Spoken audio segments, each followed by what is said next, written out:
Olá, eu sou seu amigo em Jesus. Vamos hoje para mais uma reunião entre você, eu e Jesus. Eu queria hoje falar sobre as profecias que estarão sobre os jovens e os anciãos. Mas antes temos que falar os nomes do Senhor e as suas finalidades. Deus cuida do seu povo quando ele sofre.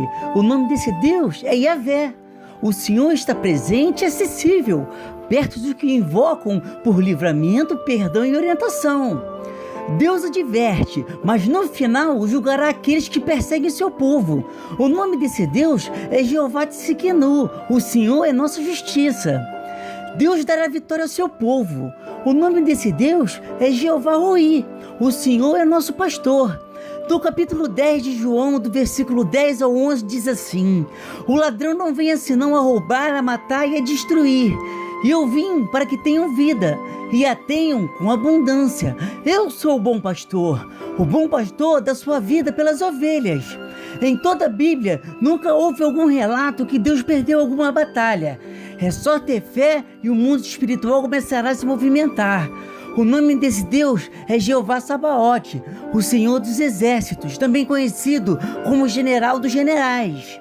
Fiel povo de Deus herdará o seu reino em sua totalidade. O nome desse Deus é Jeová Maquidesh, Senhor que santifica e nos torna santos. E será desta forma que poderemos herdar o reino dos céus. No livro de Atos, capítulo 2, versículos 17 e 18 dizem assim: nos últimos dias, diz o Senhor, derramarei do meu espírito sobre todos os povos. Os seus filhos e suas filhas profetizarão. Os jovens terão visões. Os velhos terão sonhos. Sobre os meus servos e as minhas servas derramarei do meu espírito naqueles dias, e eles profetizarão. Nesta passagem, o Senhor alerta que novos tempos estarão por vir e que todo ser vivente seria avivado para que pudesse ter a salvação com promessa de vida eterna, desde que se mantenham no caminho do Senhor, e assim Jesus iria levar a sua noiva. Então não podemos dizer que a oportunidade de arrependimento não foi clara e não foi dada. Administrar o tempo para Deus. Em Eclesiastes capítulo 3, versículo 17, diz assim: eu disse no meu coração, Deus julgará o justo e o ímpio, porque há um tempo para todo propósito e para toda obra. Este versículo diz a respeito de dois julgamentos: o tribunal de Cristo e o julgamento do grande trono branco de Deus. No primeiro julgamento, somente os cristãos estarão presentes e serão julgados somente pelas suas ações e motivações na terra, e não por seus pecados que foram julgados no Calvário. No segundo julgamento, somente os incrédulos estarão lá. Os dois, em épocas diferentes, incluirão todas as pessoas. O poder da oração de um justo. No livro de Tiago, capítulo 5, versículo 16, diz assim: confessai as vossas culpas uns aos outros, e orai uns pelos outros, para que sareis. A oração feita por um justo pode muito em seus efeitos. A hermenêutica do justo. Baseado na hermenêutica, o justo, com referência aos seres humanos, pode significar um estado de inocência, um atuar conforme a lei e estar em comunhão com Deus. Este último significado Paulo desenvolve especialmente em Gálatas e Romanos. Por meio de Cristo, Deus considera justo perante ele os pecadores que creram. Esse tema também é desenvolvido em Isaías, onde a justiça de Deus se manifesta na sua ação salvadora a favor do seu povo. As citações sobre o justo. No livro de Gênesis, capítulo 6, do versículo 8 ao 9, diz assim: Noé, porém, achou graça aos olhos do Senhor. Noé era homem justo e perfeito em suas gerações. Noé andava com Deus. No livro de Salmos, capítulo 5, do versículo 11 ao 12, diz assim: Porém, alegre-se em todos os que confiam em ti. Exultem eternamente, porquanto tu os defende. e em ti se gloriem os que amam teu nome. Pois tu, Senhor, abençoarás ao justo, circundará da tua benevolência como de um escudo. Salmos, capítulo 11, versículo 5. O Senhor prova o justo, porém ao ímpio e ao que ama a violência, odeia a sua alma. Em Salmos 37, capítulo 21. O ímpio toma emprestado e não paga, mas o justo se compadece e dá. Salmos 37, versículo 25. Fui moço e agora sou velho, mas nunca vi desamparado justo, nem a sua semente a mendigar o pão. Salmos 37, versículo 29. Os justos herdarão a terra e habitarão nela para sempre. A comunhão com Deus. No livro de Gênesis, capítulo 2, versículo 15, diz assim: E tomou o Senhor Deus o homem e o pôs no jardim do Éden, para lavrar e o guardar. Em Romanos, capítulo 1, versículo 17: Porque nele se descobre a justiça de Deus de fé em fé, como está escrito, mas o justo viverá pela fé. Em Romanos, capítulo 3, versículo 25 ao 26, diz assim: Deus o ofereceu como sacrifício para perdoar mediante a fé pelo seu sangue, demonstrando a sua justiça. Em sua tolerância havia deixado impunes os pecados anteriormente cometidos, mas no presente demonstrou a sua justiça, a fim de ser justo e justificador daquele que tem fé em Jesus. O pedido de um justo.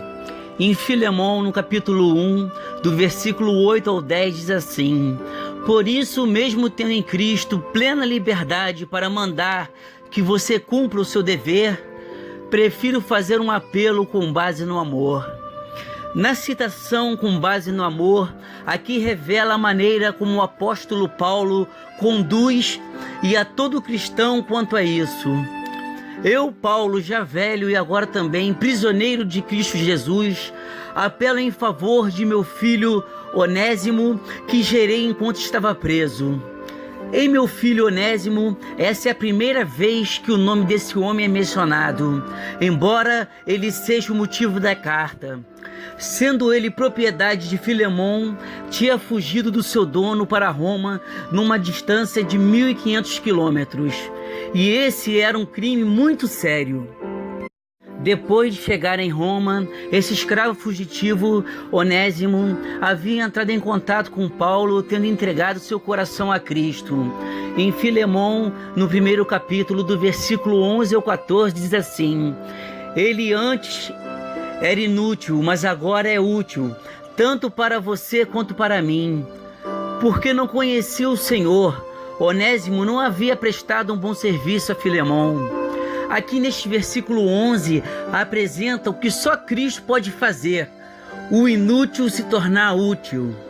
Mandou-o de volta a você, como se fosse o próprio coração. Onésimo estava voltando para casa e de fato entregando-se, que é o que deveria fazer uma vez aceitado Jesus Cristo.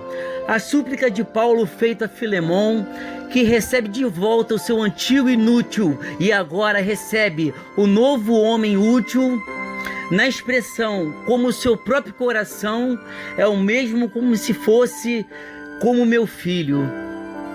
Deus deseja que desfrutemos do nosso trabalho. Em Eclesiastes, capítulo 3, versículo 13, diz assim: E também que todo homem coma, beba e goze do bem de todo o seu trabalho. Isto é um dom de Deus. Comer, beber, trabalhar e desfrutar disso indica que o trabalho legítimo é obrigação do homem, mas não é o fim e nem o propósito de sua existência. A fé. Em Romanos 6, capítulo 6, versículo 6, diz assim: Pois sabemos que o nosso velho homem foi crucificado com ele, para que o corpo do pecado seja destruído, e não mais sejamos escravos do pecado. Pois quem morreu foi justificado do pecado. Ora, se morremos com Cristo, cremos que também com ele viveremos. Em Romanos 6, versículo 11, diz assim: da mesma forma, considerem-se mortos para o pecado, mas vivos para Deus em Cristo Jesus. Os frutos do Espírito. Quando entregamos nossas vidas a Deus, nosso Senhor, e nos mantemos longe do pecado, iremos desfrutar dos frutos do Espírito. No livro de Gálatas, capítulo 5, do versículo 22 ao 25, diz assim: mas o fruto do Espírito é amor, alegria, paz, paciência, amabilidade, bondade, fidelidade, mansidão e domínio próprio. Contra essas coisas não há lei. Os que pertencem a Cristo Jesus crucificaram a carne com suas paixões e os seus desejos.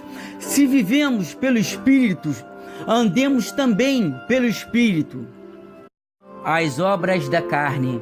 Quando não temos vida com Deus, sempre andaremos nos caminhos enganosos e não teremos uma vida totalmente restaurada. Temos que amargamente viver junto com as obras da carne.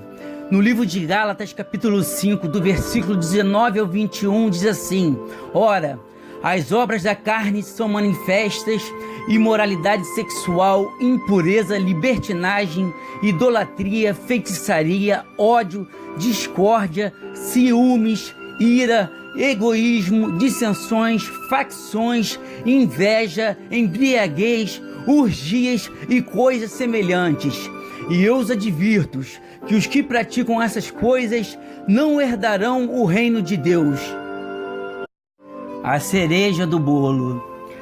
Mas é só para aquele que tem vida fiel com Deus, a promessa de vida eterna. Em 1 João capítulo 2, do versículo 24 ao 25, diz assim: quanto a vocês, cuidem para aquilo que ouviram desde o princípio permaneça em vocês. Se o que ouviram desde o princípio permanecer em vocês, vocês também permanecerão no Filho e no Pai. E esta é a promessa que Ele nos fez, a vida eterna. A importância da palavra de Deus. Em 2 Timóteo, capítulo 3, do versículo 15 ao 17, diz assim: porque desde criança você conhece as sagradas escrituras, que são capazes de torná-lo sábio para a salvação, mediante a fé em Cristo Jesus. Toda a escritura é inspirada por Deus e útil para o ensino, para a repreensão, para a correção e para a instrução na justiça, para que o homem de Deus seja apto e plenamente preparado para toda boa obra. A importância da oração. No livro de Tiago, capítulo 5, do versículo 15 ao 18, diz assim: e a oração da fé salvará o doente e o Senhor o levantará. E se houver cometido pecados, serão perdoados. Confessai as vossas culpas uns aos outros e orai uns pelos outros, para que sareis. A oração feita por um justo pode muito em seus efeitos. Elias era homem sujeito às mesmas paixões que nós, e orando pediu que não chovesse por 3 anos e 6 meses, e não choveu sobre a terra. E orou outra vez, e o céu deu chuva, e a terra produziu o seu fruto. A oração da fé é simplesmente o fato de Deus ouvir a oração e responder. E na parte, a oração da fé salvará o doente, revela a cruz sendo o meio de tudo, e é o Espírito Santo que efetua isso. A cláusula incondicional, se houver cometido pecados, torna claro que nem toda enfermidade é resultado do pecado, embora alguns sem dúvidas sejam. Sendo o caso, o Senhor tanto curará como perdoará com base na fé. No versículo citado sobre o grande profeta Elias, que foi arrebatado em vida por Deus numa carruagem de fogo e que está sujeito às mesmas paixões, foi dito desta maneira sobre Elias pelo Espírito Santo, para que saibamos o que está ao alcance de Elias também está ao nosso alcance. Na parte em que Elias ora para que não chovesse por 3 anos e 6 meses, nos mostra o poder da oração, mas se orarmos segundo a vontade de Deus. O amor de Deus é infinito. Em João capítulo 3, do versículo 16 a 17, diz assim: porque Deus amou o mundo de tal maneira que deu seu Filho unigênito para que todo aquele que crê não pereça, mas tenha vida eterna. Porque Deus enviou o seu Filho ao mundo, não para que condenasse o mundo, mas para que o mundo fosse salvo por ele. A paz que Cristo deixou. No livro de João, capítulo 14, do versículo 26 ao 27, diz assim: mas o Conselheiro, o Espírito Santo, que o Pai enviará em meu nome, ensinará todas as coisas e fará lembrar tudo o que eu disse. Deixo a paz, a minha paz lhes dou. Não a dou como o mundo a dá. Não se perturbem os seus corações e nem tenham medo. A paz que Cristo nos deixa é sem dúvida uma paz diferente da do mundo. Essa paz demonstra uma paz em meio às guerras, uma paz de domínio próprio quando somos provados, uma paz junto à mansidão, uma paz no perdão, uma paz em meio às tribulações, uma paz quando somos acusados. Essa é a paz que só aquele que crê na cruz e no que Jesus fez nela por nós pode ter. A cruz e Cristo. Hoje só é possível obtermos respostas de Deus e até mesmo enfrentar tribulações com a vitória garantida quando depositamos toda a nossa fé em Cristo e no que Ele fez por nós na cruz, na qual, para nos justificar, Jesus pagou um alto preço com seu sangue carmesim, nos lavando de todos os nossos pecados. E Cristo, que é a fonte de onde obtemos o perdão das feridas de nossas almas e a restauração por completa de todas as áreas de nossas vidas para os corações verdadeiramente arrependidos. Um ponto de fé e de esperança para a sua vida. Em 1 Coríntios capítulo 2, versículo 9, diz assim: mas como está escrito, as coisas que o olho não viu e o ouvido não ouviu e não subiram ao coração do homem, são as que Deus preparou para os que o amam. A importância do ID. No livro de Marcos, capítulo 16, do versículo 15 ao 16, diz assim: e disse Jesus: ide por todo o mundo, pregai o evangelho a toda criatura. Quem crê e for batizado será salvo, mas quem não crer será condenado. Neste capítulo de 2 Timóteo, Paulo encoraja os cristãos sobre a oportunidade de pregar em qualquer ocasião, ou seja, oportuna ou inoportuna. Em 2 Timóteo, capítulo 4, versículo 2, diz assim: pregue a palavra, esteja preparado a tempo e fora de tempo.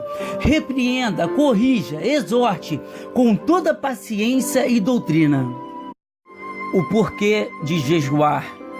No livro de Marcos, capítulo 9, do versículo 25 ao 29, diz assim: quando Jesus viu que uma multidão estava se ajuntando, repreendeu o espírito imundo, dizendo: espírito mudo e surdo, eu ordeno que o deixe e nunca mais entre nele. O espírito gritou, agitou-o violentamente e saiu. O menino ficou como morto, a ponto de muitos dizerem: ele morreu. Mas Jesus tomou pela mão e o levantou, e ele ficou em pé. Depois de Jesus ter entrado em casa, seus discípulos lhe perguntaram em particular: por que não conseguimos expulsá-lo? Ele respondeu: essa espécie só sai pela oração e pelo jejum. Entendimento eclesiástico para que a nossa fé não morra. Apesar de muitas das vezes no templo praticarmos o ato da boa vizinhança e querermos agradar ao pastor ou ao padre, temos que ter a convicção de que o cordão umbilical deve estar somente ligado na cruz e no que Jesus fez nela por nós. Muitos cristãos se perderam no meio da caminhada por causas que certamente Deus não foi e nunca será o culpado. As pessoas se baseiam nos pecados do homem, que já tem a sua tendência pecaminosa, e praticam seus pecados ocultos, onde Deus não coabita em meio desta situação. Igreja é um lugar de vários degraus, onde cada um, com sua fé e sua obediência ao Senhor, se mantém no caminho da fé e da salvação e avançam degrau por degrau, ao chegar ao ponto do Espírito Santo nos purificar e nos santificar. Então não devemos nos decepcionar e nem permitir que isto nos afaste do amor de Cristo. Voto de fé. Quero agora te convidar a fazer um voto de fé em 4 etapas e veremos como Deus nos ama e é misericordioso. Na primeira etapa, devemos sempre confiar em Deus no que fará ou no que pode fazer. Isso se chama fé e é através dela que poderemos ser salvos. Em Mateus capítulo 26, versículo 41 diz assim: Vigiai e orai, para que não entreis em tentação. Na verdade, o espírito está pronto, mas a carne é fraca.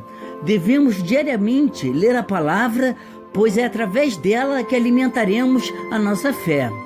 Na segunda etapa, nosso Deus é um Deus ciumento. Não pode haver idolatria.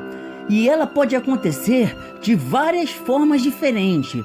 Pelo simples fato de ficar o dia inteiro em redes sociais e não sabermos administrar o tempo para Deus, é um exemplo, entre outros, de idolatria. Na terceira etapa, devemos aceitar a conversão, onde o velho homem morrerá e nasceremos de novo como filhos de Deus através do batismo, e o nosso nome estará escrito no livro da vida, de onde prestaremos contas no dia do juízo final. Então agora o pecado não habita mais em nós, e sim o Espírito Santo. E já sabendo que temos a tendência à natureza pecaminosa, devemos ir para o joelho dobrado e pedir perdão ao Senhor.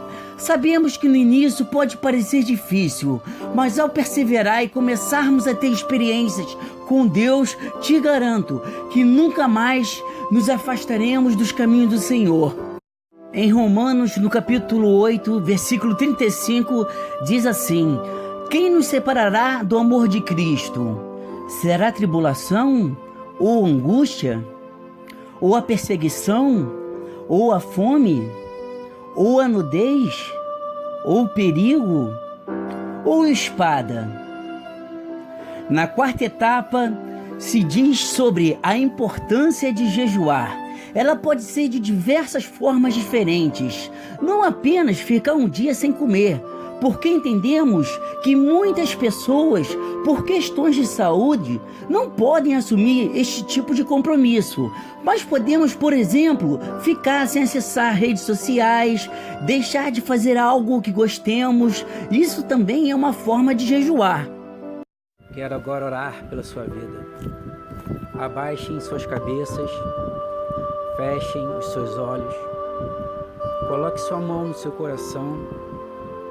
Permita que o Espírito Santo possa visitar o teu coração. Permita agora que o Espírito Santo possa sondar as suas necessidades. Permita que o Espírito Santo, no qual convence o homem do pecado, possa interceder por você perante a Deus. Oremos então. Pai amado, Pai querido, é mais uma vez, meu Pai, na Tua santa presença, meu Senhor, que eu venho aqui, meu Pai, através da oração, meu Pai, clamar por livramento, libertação, por providências, Senhor. Senhor Deus Altíssimo, que essas pessoas que estão ouvindo a Tua palavra, Senhor, eu só posso levar até os ouvidos, mas quem leva a Tua palavra ao coração do homem é o Espírito Santo. Então, Senhor, que hoje seja dia de festas nos céus. Pai amado, Pai querido, que hoje muitas pessoas daí possam sair com a sua passagem do bilhete de vida eterna, esteja no coração de cada um, que eles venham agora ter a noção de que é preciso se arrepender dos maus caminhos para que possam herdar a promessa de vida eterna. Deus amado, Deus querido, Eu sei, meu Pai, quando estavam os teus apóstolos, os seus discípulos no mar, perante uma grande vendaval no mar, todos eles ficaram ali com medo daquele vendaval, com medo daquelas ondas, e eles ficaram vendo um fantasma de longe. Mas teve Pedro, que quando viu o Senhor falou: és tu, Messias? E Jesus respondeu: vem até mim. E Pedro começou a andar sobre as águas, a ponto de todos ficarem espantados. Mas quando chegou a um determinado ponto, ele começou a afundar. Isso mostra, meu Pai, a nossa natureza carnal. E Deus pegou ele pela mão e levantou e disse: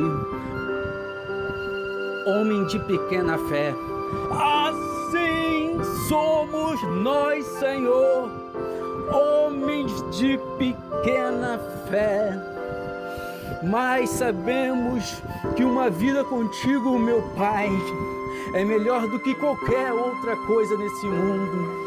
Deus amado, Deus querido, meu Pai, deixa no coração dessas pessoas, meu Pai, a Tua palavra, as Tuas promessas, a Tua fidelidade, Senhor, e que assim possamos ir juntos para o caminho da salvação. E assim te agradeço, no nome poderoso do Messias e nosso Salvador, Jesus Cristo. Amém.